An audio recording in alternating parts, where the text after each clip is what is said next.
today's question, what are some of the misconceptions with regards to strength training? And there actually are quite a few that even to this day are still perpetuated or thought of by people. So the first one is that strength training will get you big or bulky or put loads of muscle mass on your frame, or make you a mass monster or whatever. And look, the reality is that it's now 2021. Gyms have been around for over a century, and the reality is most people aren't massively muscular. They just aren't. Even the people who go to the gym like myself are not massively muscular, because building muscle is quite tough. And unless you are genetically advantaged towards that, you're probably not going to get very big. So there's that one. Strength training just does not make you bulky.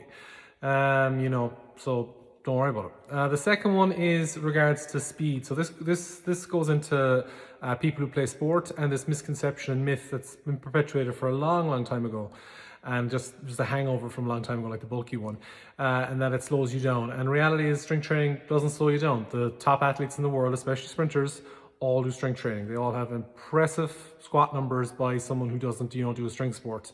And they're all super fast. They're the fastest people on the planet. Ben Johnson, famously, his coach Charles Francis had him squat and sprint at the same time. And he was the fastest man in the world for a brief window of time. And strength training does not slow you down. If anything, it makes you faster. And third one, it stunts your growth. Look, this one again is another one of those hangover ones that I don't know why people think this is true. Look, if you damage the growth plates in your body, regardless of what you do, you can do that just by rolling your ankle. You risk damaging your growth, but strength training or weight training in general does not stunt your growth at all. I can speak to that personally. The fourth one then is regards to injury, that strength training is dangerous. Look, any activity you do that requires physical exertion that's not done safely is dangerous. So for example, if you were to play rugby or basketball or football or any sport, there's an inherent danger with that, and there is an inherent danger with strength training. However, if you compare injuries, in, let's say, for example, running to strength training, there are far more injuries in running, because more people run in general anyway, but than in strength training. Strength training is actually generally quite safe, says the data. It's not for everyone is another one. Look, I get that people don't enjoy strength training. That's completely understandable, but I think people need to get over the notion that, you have to be a certain age to strength train, or you have to be a certain age to lift weights, you have to be either, you're a teenager, you have to be in your early 20s, you can't train in your 60s and 70s and 80s. And look, the reality is the goal of strength training is just to get you stronger. So if you can only squat your body weight for 10 reps, and after a few weeks of training or months of training, you can squat 50 kilos, on top of your body weight for 10 reps, you've gotten stronger in the squat.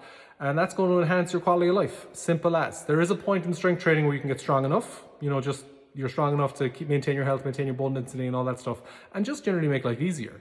So if you're at an age where you're struggling to pick up shopping, or you're struggling to pick up, your grandkids or your kids or your dog or whatever, or move furniture, then, if you do strength training a few days a week, you'll get stronger, and all those things will be easier. Being strong makes life easier in general, and it is generally, any age can do strength training that's appropriate to their level, and they'll get benefits. Now, whether you enjoy it or not, that's entirely different. That's a different subject matter altogether, but everyone can strength train. And the last one, and this is for people who strength train or are into strength training, and something I fell prey to when I was doing it, is that it gets easier. And the reality is heavy weights, that heavy relative to your strength level, are always heavy. So your 85 to 100% in lifting a certain weight is always going to feel heavy. It's just that number changes, but the effort on your body is the same. So for example, if 100% effort at a back squat is 100 kilos to you when you start your journey in strength training, and then a few years down the road, you're doing 200 kilos, that 200 kilos is going to feel heavy no matter what, because heavy weights are always heavy. And that is something that when you do strength training or, do strength sports, you do have to kind of accept that it's always going to be challenging. The heavy weights are always heavy, and it doesn't get easier as you get stronger. It's just the old weights are lighter. That's it. But they're kind of the biggest misconceptions I see. If you have any misconceptions that you want cleared up, you can ask in the comments below. If you found this video helpful, please share it or like it or do whatever you can. And of course, if you want help with strength programming or anything like that, you can talk to us and we'll happily help you out with a strength program or any form of online training. Hope you have a good day, guys, and we'll talk to you later. Cheers.